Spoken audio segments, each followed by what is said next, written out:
बिना पढ़े कॉपी कैसे लिखें बोर्ड एग्जाम में। बिना पढ़े बोर्ड एग्जाम में आप लोग कॉपी कैसे लिखेंगे, आपको प्रश्न का उत्तर भी नहीं मालूम है तो फिर आप क्या करेंगे बोर्ड एग्जाम में। तो ये सब जो आपके डाउट है आज के इस वीडियो में हम आप सभी के डाउट को क्लियर करने वाले हैं।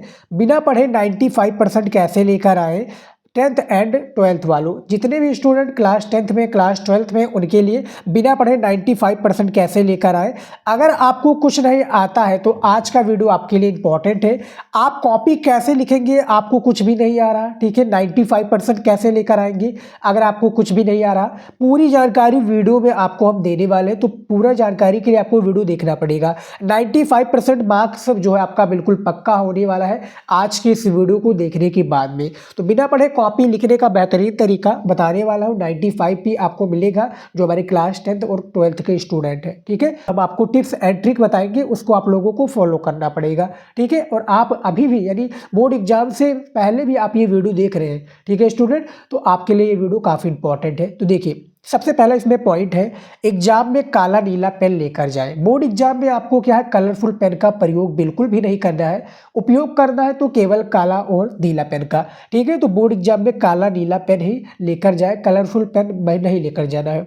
दूसरा पॉइंट है जो है, सबसे पहले ऑब्जेक्टिव प्रश्न पर एक निश्चित समय दिया जाएगा। यानी देखिए, आपके पेपर में किसी में 10 आपके बहुविकल्पीय प्रश्न होते हैं यानी ऑब्जेक्टिव क्वेश्चन, किसी में 8 ऑब्जेक्टिव क्वेश्चन होते हैं। तो इसके लिए आपको एक क्या निश्चित समय दिया जाएगा जिसमें आपको बहुविकल्पीय क्वेश्चन का सॉल्व करना होगा, उसका आंसर कॉपी में लिख लेना होगा, ठीक है। तो उसके लिए आप एक टाइम निर्धारित कर लीजिए कि हमें ऑब्जेक्टिव क्वेश्चन को इतना टाइम देना है, ठीक है, हमें इतना टाइम देना है, बाकी को हमें सारे जो सब्जेक्टिव क्वेश्चन है उसके लिए टाइम देना है, ठीक है। तो इसको भी आप लोग निर्धारित कर लीजिए सब्जेक्ट में कि हमें ऑब्जेक्टिव पे इतना टाइम देना है, अति लघु उत्तरीय पर इतना, फिर विस्तृत और लघु पर उतना टाइम, ठीक है। तीसरा देखिए कि फर्स्ट पेज में आप काट पीट बिल्कुल ना करें।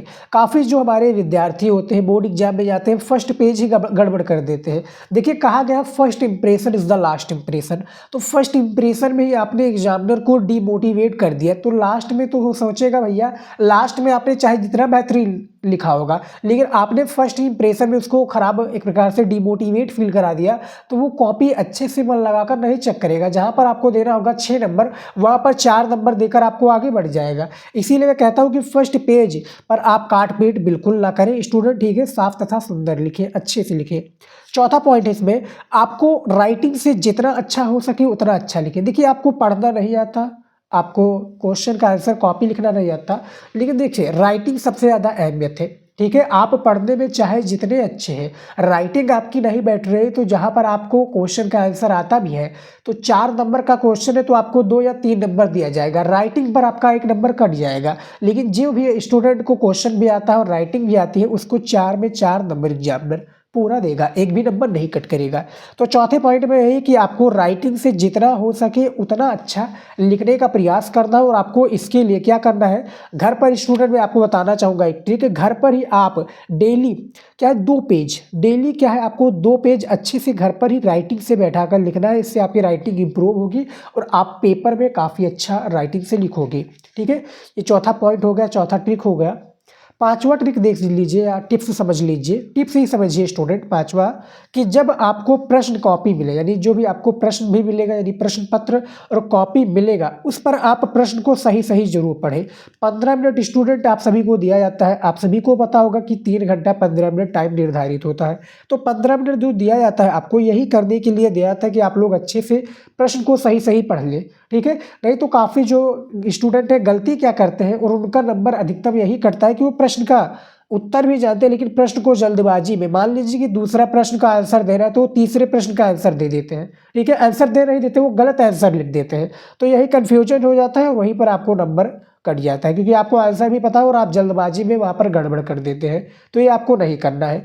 6 नंबर टिप्स है, देखिए कि कॉपी लिखते समय आपको उसमें गाना, गाली, कसम, शायरी या दुख भरी बातें बिल्कुल भी नहीं बता रहा है। देखिए, एग्जामिनर जो होता है माय डियर स्टूडेंट, एग्जामिनर से ये सब नहीं मतलब होता है कि भैया आपके घर में कौन सी प्रॉब्लम हुई, आपने क्या लिखा है, आपने गाली गलौज किया है, ठीक है। या आप जैसे स्कूल में होते हैं ना, काफ़ी स्टूडेंट बता देते कि हमारा होमवर्क हम नहीं लिख पाए, बीमार थे या वह इस तरह से, तो एग्जामिनर ये नहीं समझता है। एग्जामिनर को चाहिए भी आपने कॉपी में क्वेश्चन का आंसर दिया, आपको नंबर देगा, नहीं दिया है फेल कर देगा, ठीक है। लेकिन आपको ये मैं ट्रिक बता रहा हूँ कि कॉपी लिखते समय आपको उसमें गाना, गाली, कसम ये सब बिल्कुल भी नहीं करना है स्टूडेंट कॉपी में, ठीक है। उसके लिए भी मैं आपको बताऊंगा कि आगे कितने नंबर आपको मिलेंगे, ये सब बिल्कुल भी नहीं करना है आपको, जो मैं आपको बता दिया हूँ, ठीक है। 7 नंबर टिप्स में देखिए दिया हुआ है कि सभी प्रश्न का उत्तर देना है, कोई भी प्रश्न छोड़ नहीं कर आना है। यानी काफ़ी स्टूडेंट इसमें भी कंफ्यूजन रहते भैया कि क्या सर मैं सभी प्रश्न का उत्तर दे सकता हूँ? जी हाँ, आप दे सकते हैं, ठीक है। सभी प्रश्न का उत्तर दीजिए, प्रयास कीजिए कि जो क्वेश्चन नहीं आ रहा हो तो उसको बना कर लिखिए। मान लीजिए कि आपका पर्यावरण से रिलेटेड कोई क्वेश्चन आ गया। अब देखिए पर्यावरण से रिलेटेड मान लीजिए कि पर्यावरण किसे कहते हैं, पर्यावरण के कितने प्रकार हैं। अब आप लोगों ने पर्यावरण के बारे में थोड़ा कुछ भी पढ़ा है, शुरू से लेकर जो भी आपने अभी तक जानते होंगे, यानी बचपन से लेकर अभी तक आप जो है पर्यावरण के बारे में जो कुछ भी जानते हैं उसमें आप लिख दीजिए क्वेश्चन का आंसर, ठीक है। अच्छे से बनाकर लिख देंगे तब भी आपको नंबर मिलेगा, लेकिन एक भी नंबर मत छोड़िएगा। मान लीजिए कि पर्यावरण वाला क्वेश्चन मैंने एग्जाम्पल के तौर पर ले लिया हूँ, वो 6 नंबर का क्वेश्चन है, आपको नहीं पता है, आपने लिख दिया तो 4 नंबर तो मिलेगा ही मिलेगा, कन्फर्म है, क्योंकि आपने लिखा है, उसमें मेहनत किया है। और आपने कुछ भी नहीं लिखा, मान लीजिए कि वो क्वेश्चन का आंसर ही नहीं दिया, तो 6 नंबर में से कुछ भी नहीं मिलेगा, ठीक है। तो इससे अच्छा है कि आप उसको लिख कर, यदि नहीं भी मालूम है तो उससे रिलेटेड लिख कर 4 नंबर प्राप्त कर लें। यही 4 नंबर आने वाले टाइम में आपके काफ़ी इंपॉर्टेंट रहेगा। आप जहाँ पर फेल हो रहे होंगे ये इसके लिए इंपॉर्टेंट रहेगा, जहाँ पर आप पास हो रहे होंगे, फर्स्ट डिवीजन से रहे होंगे, तो ये 4 नंबर आपके लिए काफ़ी काम देगा। फिर 8 नंबर पॉइंट में देखिए, अगर आपको आता है तो पूरा लिखें, यानी जो भी प्रश्न आता है आपको पूरा लिखें, नहीं तो आप आधा ही जरूर लिखें, जिस तरह से मैंने आपको बताया। नहीं आता है तो उससे रिलेटेड आप कुछ भी लिखिए, लेकिन आधा ही लिखिए, ठीक है। जहाँ पर मिलना 6 नंबर, आपको 4 नंबर तो कन्फर्म है। लिखेंगे ही नहीं तो कोई भी नंबर नहीं दिया जाएगा स्टूडेंट, आप लोग जानते होंगे, सीनियर स्टूडेंट है, अच्छे से आप लोग रियलाइज कर सकते हैं। उसके बाद में देखिए 9th नंबर पॉइंट क्या है, यहाँ पर देखिए 9th नंबर पॉइंट है, एग्जामिनर आपको स्टेप मार्किंग पर भी नंबर देता है। अब आप लोग कहेंगे कि सर स्टेप मार्किंग क्या है? देखिए स्टेप मार्किंग क्या है कि आपने कितने लाइनों में लिखा है, यानी क्वेश्चन का जो आंसर है कितने लाइनों में लिखा है। मान लीजिए कि अति लघु उत्तरीय का क्वेश्चन है, 3 लाइनों में आपने इसका आंसर किसी तरीके से लिख दिया है, तो आपका जो 13 नंबर का क्वेश्चन है तो उस पर नंबर दे देगा, ठीक है। यानी वो क्या लाइनों को गिनकर देखता है कि कितने नंबर में है, और स्टेप मार्किंग पर भी वो एग्जामिनर अच्छे नंबर देता है। और आप लिखेंगे नहीं तो आपको नंबर नहीं दिया जाएगा, आप लिखेंगे तो अच्छे से नंबर दे दिया जाएगा एग्जामिनर की तरफ से, ठीक है।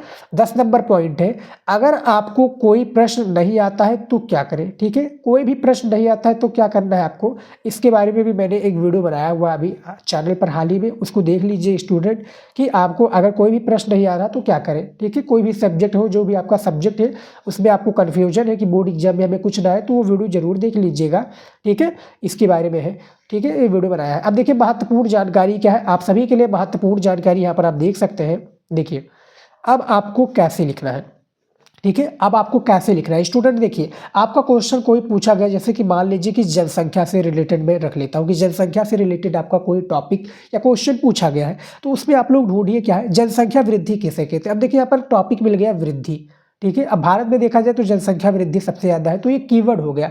कीवर्ड के अनुसार आप लोग उसके अनुसार थोड़ा लिख दीजिए कि जनसंख्या वृद्धि भारत में एक अनिवार्य समस्या बनती चली जा रही है, इससे रिलेटेड थोड़ा आगे लिख दीजिए, ठीक है।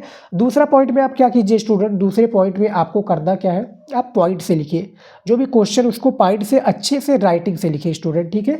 देखिए पॉइंट से जब लिखेंगे तो सारे क्वेश्चंस का भी समझ में आएगा और एग्जामिनर समझेगा कि भैया बच्चे को तरीका मालूम है लिखने का, ठीक है। तो पॉइंट से लिखिए। तीसरा पॉइंट है उत्तर से लिखें, यानी उत्तर को आप लोग उत्तर से ही लिखना है, यानी ये नहीं कि आपको प्रश्न नहीं आ रहा तो प्रश्न को ही आप क्या लिखते चले जा रहे, आप उसका आंसर दीजिए। नहीं आ रहा तो उससे रिलेटेड लिखिए, लेकिन लिखिए जरूर, उत्तर से ही उसका आंसर दीजिए। चौथा पॉइंट है साफ साफ रखिए, साफ सुथरा लिखिए, यानी साफ तथा सुथरा लिखिए, काटपीट बिल्कुल भी ना करें। जैसे कि मैंने बताया first impression is the last impression, तो first page, second page, third page पूरी कॉपी में अच्छे से राइटिंग से साफ लिखे, कोई भी गंदगी ना करें, ठीक है। 5 नंबर पॉइंट है, गलत शब्द बिल्कुल नहीं लिखना है। काफ़ी स्टूडेंट जैसा कि मैंने बताया दुख भरी बातें लिखने लगते हैं कि सर मेरे घर में शादी थी, मेरे यहाँ पर इनका डेथ हो गया, यानी मृत्यु हो गई, या मेरे घर पर ये प्रॉब्लम हो, तो भैया एग्जामिनर ये नहीं समझता, और गलत शब्द गाली रख देते हैं कि तुमने पास नहीं किया तो ये है वो है, ये ऐसा आपको बिल्कुल नहीं करना है। 6 नंबर पॉइंट है राइटिंग से लिखिए। देखिए राइटिंग इंपॉर्टेंट है आपके, देखिए मैं आपको बताना चाहूँगा स्टूडेंट, 3 आपकी कॉपी में लिखते समय 3 आपके पॉइंट सबसे इंपॉर्टेंट है। एक आपका लिखने का तरीका, दूसरा आपका राइटिंग, ठीक है, और आपने क्वेश्चन का आंसर को कितने अच्छे से प्रेजेंट किया एग्जामिनर को, ये 3 चीज़ सबसे मैटर करते हैं और आप अच्छा स्कोर करोगे 95% का, ठीक है। तो ये महत्वपूर्ण जानकारी आप लोग जरूर याद रखिए स्टूडेंट, काफ़ी इंपॉर्टेंट है। फिलहाल तो आज की इस वीडियो में फिलहाल स्टूडेंट इतना ही, मिलते हैं नेक्स्ट वीडियो में नए टॉपिक के साथ। जय हिंद।